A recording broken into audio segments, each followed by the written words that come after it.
You've got a debate coming up in a few days, and people want to know if the DNC changed its rules again. And apparently on Friday it did. And Tulsi Gabbard is not happy. I want to play the soundbite from her reacting on the hypocrisy that she sees at play here. There's a lot of hypocrisy going on here, and I think the American voters have a right to ask these questions, both of the DNC, their corporate media partners who are hosting these debates as they're making these rules. What do you say to her? She is the only woman left. Up until Friday, she had a seat at the table with Sanders and Biden on the 15th of March. So then, is this a make or break night for Bernie Sanders? They're voting right now in 6 different states, including Michigan, which is a political battleground. And the biggest prize of the night, upper Midwest, Joe Biden has been picking up endorsements throughout the week, including 2 more from his rivals, former rivals, Cory Booker and Kamala Harris, and a lot more, too. Sanders, for his part, recently added Jesse Jackson and Congresswoman Alexandria Ocasio-Cortez. Want to bring in the DNC Communications Director, Sochi Hinojosa in D.C. And Sochi, welcome back and good day to you. Thanks for having me. So you know what the deal is here, right? Is this Bernie Sanders' last stand?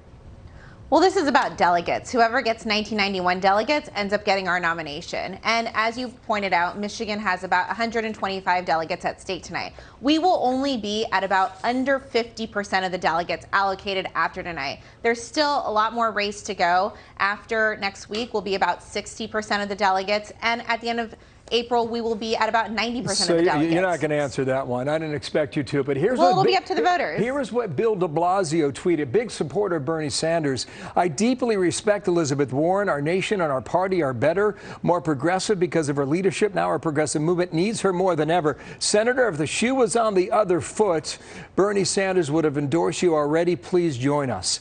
Did she kill his campaign? Elizabeth Warren, everyone needs to give Elizabeth Warren and her supporters some space. She ran for president because she thought that she was the best person in order to beat Donald Trump. Now she's reevaluating. She will be in this fight no matter what happens, and she has said, regardless of whoever her nominee is, she will make sure that she supports them against Donald Trump. She has kept her powder dry, huh? And she's the only one. Well, I mean, what I will say, she just ended her campaign. She thought that she was the best person, and people need to give her a little bit of space. She will make the best decision for herself and for her constituents, I'm sure. And at the end of the day, she will support whoever our Democratic nominee is. Well, Klobuchar and Buttigieg, they ended theirs as well. You've got a debate coming up in a few days, and people want to know if the DNC changed its rules again. And apparently on Friday it did. And Tulsi Gabbard is not happy. I want to play the soundbite from her reacting on the hypocrisy that she sees at play here. There's a lot of hypocrisy going on here, and I think the American voters have a right to ask these questions, both of the DNC, their corporate media partners who are hosting these debates as they're making these rules. What do you say to her? She is the only woman left. Up until Friday, she had a seat at the table with Sanders and Biden on the 15th of March.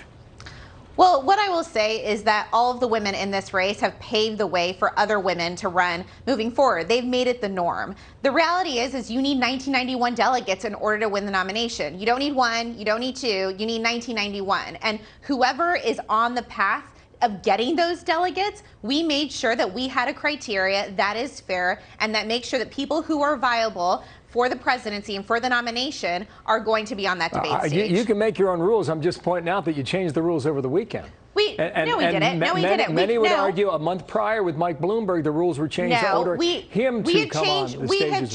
We have changed. The rules have changed based on the race, where the race has been, and they've changed almost every debate, if not every 2 debates. And so it actually makes sense. Now people are voting. We made sure that polling is no longer in the mix because we're actually counting the votes of the American people, which is exactly where it should be. So no hypocrisy?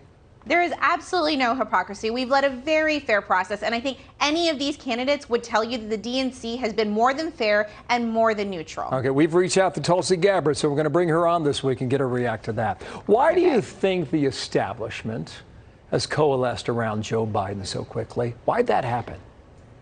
Well, what I'll tell you is that it's the will of the voters. The voters are deciding who gets the delegates, right? And those are based on the contests in those states. This isn't about the establishment. I know that that term likes to be thrown around. It was thrown around in 2016. It was thrown around in 2008. Looks like it. This is about the voters. This is about the voters decide who our Democratic nominee is, and that is the beauty of our primary, and that's the way that it should be.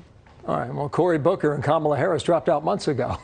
It just seems pretty obvious to a lot of people that they have dropped their walls and said Bernie's not our guy and Joe Biden is. Last comment on that. So you got to. They've all said that they would support whoever the Democratic nominee is, and I will point out that Kamala Harris didn't make a decision for a long time because Elizabeth Warren was in the race, just as she said. But regardless, whoever our nominee is, each of these candidates understand the importance of beating Donald Trump, and that is what makes me proud. So, Chief, thanks for coming back, and we'll talk to you next week, okay? We will see where we are then. Thanks. Sochi Ina, host of There in D.C.